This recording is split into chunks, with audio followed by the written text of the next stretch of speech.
안녕하세요. 성경에서 가장 감동적이고 중요한 이야기 중 하나인 요셉의 이야기를 여러분과 함께 나누어 볼까 합니다. 요셉의 이야기는 단순한 옛날 이야기가 아니라 우리의 삶에 깊은 교훈과 영감을 주는 놀라운 메시지를 담고 있습니다. 고난과 역경 속에서도 희망을 잃지 않고 결국 하나님의 큰 계획 속에서 빛을 발하는 한 인물의 삶을 통해 우리 또한 위로와 용기를 얻을 수 있을 거예요. 자, 그럼 창세기 37장부터 50장에 걸쳐 기록된 요셉의 파란만장한 여정 속으로 함께 떠나볼까요? 요셉은 야곱의 12아들 중 11번째 아들이자 야곱이 가장 사랑했던 아내 라헬에게서 얻은 첫 아들이었습니다. 야곱은 요셉을 특별히 사랑했어요. 성경 창세기 37장 3절은 이렇게 말합니다. 이스라엘이 늙음하게 얻은 아들이므로 다른 아들들보다 그를 더 사랑하여 채색 옷을 지어 입혔더라. 이 구절에서 볼 수 있듯이 야곱은 요셉을 향한 특별한 애정을 숨기지 않았고 그 상징으로 여러 색깔로 화려하게 장식된 특별한 채색 옷을 지어 입혔습니다. 이 채색 옷은 요셉이 다른 형제들과는 다른 특별한 위치에 있음을 보여주는 것이었죠. 하지만 이런 아버지의 편애는 형제들에게는 큰 시기와 질투심을 불러일으켰습니다. 어느 날 요셉은 두 가지 꿈을 꾸게 됩니다. 첫 번째 꿈은 형들과 함께 밭에서 곡식단을 묶고 있는데 요셉의 곡식단만 우뚝 서고 형들의 곡식단이 요셉의 곡식단에 절을 하는 꿈이었습니다. 두 번째 꿈은 해와 달 그리고 11개의 별이 자신에게 절을 하는 꿈이었죠. 이 꿈들은 요셉이 미래의 가족을 다스리게 될 것이라는 예언적인 내용을 담고 있었습니다. 요셉은 순진하게도 이 꿈들을 형들에게 이야기했고 창세기 37장 5절은 요셉이 꿈을 꾸고 자기 형들에게 말하며 그들이 그를 더욱 미워하였더라고 기록하고 있습니다. 형제들은 요셉의 꿈 이야기를 듣고 분노했고 그에 대한 미움은 더욱 깊어졌습니다. 그들은 요셉의 꿈이 마치 자신들이 요셉에게 복종하게 될 것이라는 의미로 받아들였기 때문입니다. 이런 시기와 미움은 결국 끔찍한 결과를 낳았습니다. 어느 날 형들이 양떼를 치러 세겜으로 떠났을 때 야곱은 요셉을 형들에게 보내 그들이 잘 있는지 알아보게 합니다. 요셉이 형들에게 갔을 때 형들은 멀리서 오는 요셉을 보고 그를 죽일 음모를 꾸미게 됩니다. 르우벤은 그를 죽이지 말고 구덩이에 던지자고 제안했고 결국 그들은 요셉의 채색 옷을 벗기고 그를 빈 구덩이에 던져 넣습니다. 잠시 후 미디안 상인들이 지나가는 것을 보고 유다는 요셉을 죽이는 대신 이스마엘 상인들에게 은 20에 팔아넘기자고 제안합니다. 이 잔인한 거래로 요셉은 이집트의 노예로 팔려가게 됩니다. 형들은 요셉의 채색 옷을 찢어 염소 피를 묻힌 후 아버지 야곱에게 가져가 요셉이 들짐승에게 잡아먹혔다고 거짓말을 합니다.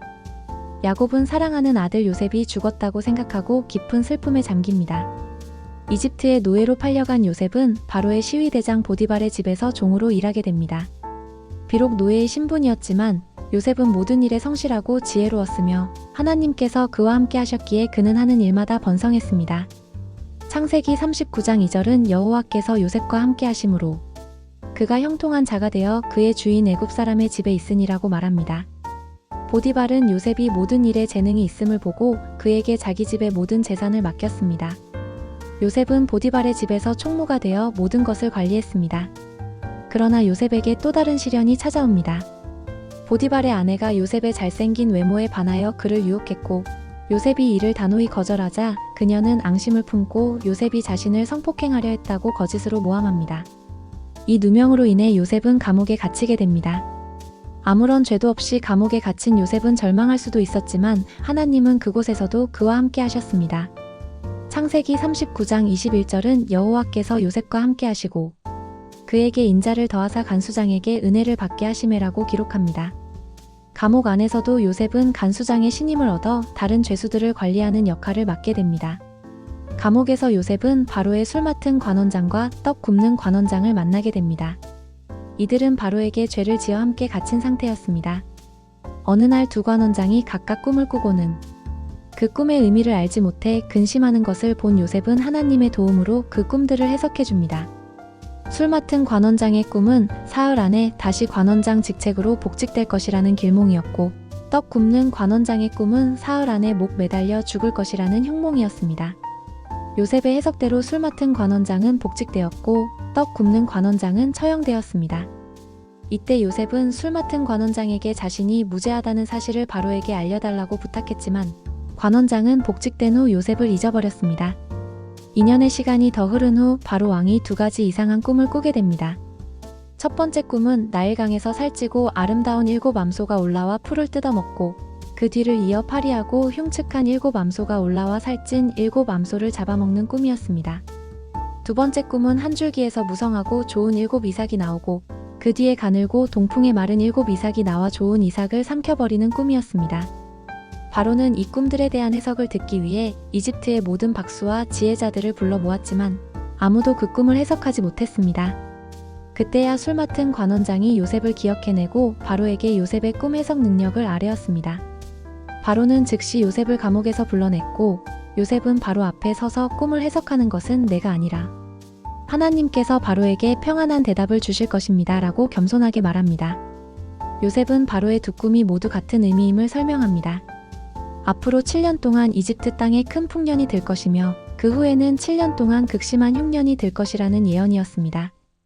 요셉은 풍년 동안 식량을 저장하여 다가올 흉년에 대비해야 한다고 지혜롭게 조언합니다.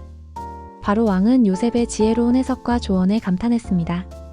창세기 41장 38-40절은 바로가 그의 신하들에게 이르되 이와 같이 하나님의 영에 감동된 사람을 우리가 어찌 찾을 수 있으리요 하고 요셉에게 이르되 하나님이 이 모든 것을 내게 보이셨으니 너와 같이 명철하고 지혜 있는 자가 없도다. 너는 내 집을 다스리라. 내 모든 백성이 내 명령에 복종하리니 내가 너보다 높은 것은 왕자뿐이니라고 기록하고 있습니다. 이렇게 요셉은 이집트의 총리가 되어 바로 다음 가는 권력을 갖게 되었습니다. 그는 애굽의 모든 땅을 다스리며 7년의 풍년 동안 식량을 비축하는 데 힘썼습니다. 그는 각 성읍마다 양식을 저장했고 그 양이 헤아릴 수 없이 많아 바닷가의 모래알처럼 셀 수 없을 정도였습니다. 7년의 풍년이 지나고 요셉의 예언대로 7년의 극심한 흉년이 이집트와 주변 모든 나라에 닥쳐왔습니다. 이 기근은 가나안 땅에도 미쳤고 야곱의 가족 역시 먹을 것이 없어 굶주리게 됩니다. 야곱은 아들들에게 이집트에 곡식이 있다는 소식을 듣고 그곳으로 가서 곡식을 사오라고 명령합니다. 그리하여 요셉의 형들은 요셉을 알아채지 못한 채 곡식을 사기 위해 이집트로 오게 됩니다. 형들이 총리인 요셉 앞에 엎드려 절을 했을 때 요셉은 자신의 어린 시절 꿈이 이루어지는 것을 보았습니다. 그는 형들을 즉시 알아보았지만 자신의 정체를 밝히지 않고 그들을 시험하기 시작합니다.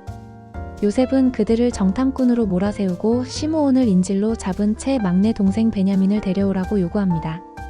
이 모든 과정을 통해 요셉은 형들의 마음이 변했는지 아버지 야곱과 막내 베냐민을 어떻게 생각하는지 시험하고자 했습니다. 결국 형들은 다시 베냐민을 데리고 이집트로 오게 됩니다. 요셉은 베냐민의 자루에 은잔을 몰래 넣고는 그들을 도둑으로 몰아세워 베냐민을 잡아두려고 합니다. 이때 유다가 나서서 베냐민 대신 자신이 노예가 되겠다고 간청합니다. 이는 과거 자신들이 요셉을 팔아넘겼던 죄를 뉘우치는 진정한 변화를 보여주는 순간이었습니다. 유다의 진심 어린 호소를 들은 요셉은 더 이상 감정을 억누르지 못하고 모든 형제들 앞에서 자신의 정체를 밝힙니다. 창세기 45장 4-5절에서 요셉은 울면서 이렇게 말합니다.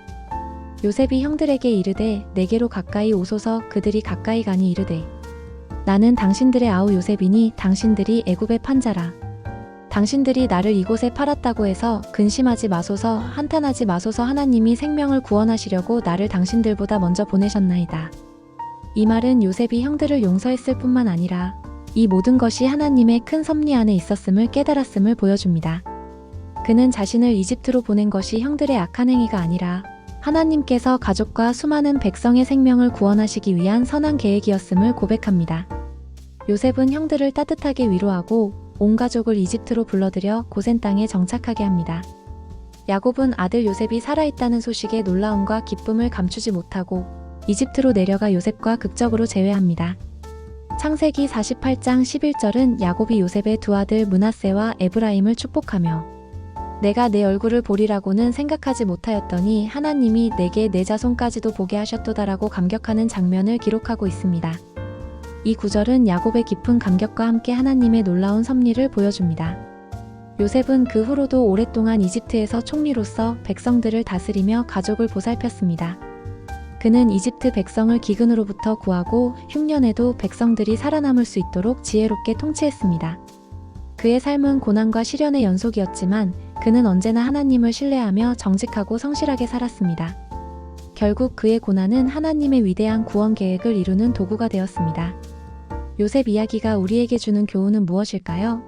첫째, 시련과 고난 속에서도 하나님을 신뢰하는 믿음의 중요성입니다.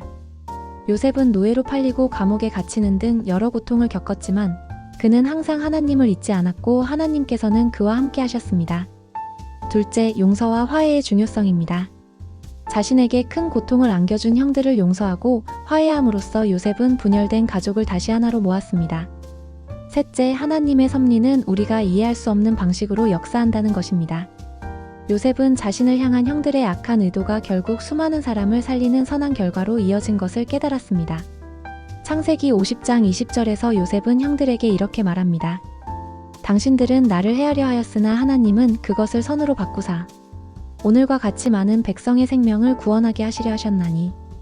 요셉의 이야기는 우리 삶 속에서 마주하는 고난과 역경들이 때로는 이해하기 어렵고 고통스러울 수 있지만 그 모든 것들이 하나님의 더 크고 선한 계획 속에 있을 수 있다는 희망의 메시지를 전합니다.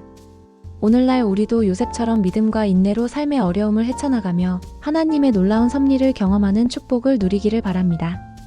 요셉의 이야기가 여러분의 삶에 깊은 울림과 깨달음을 주었기를 바라며 오늘 이야기는 여기서 마치겠습니다. 감사합니다.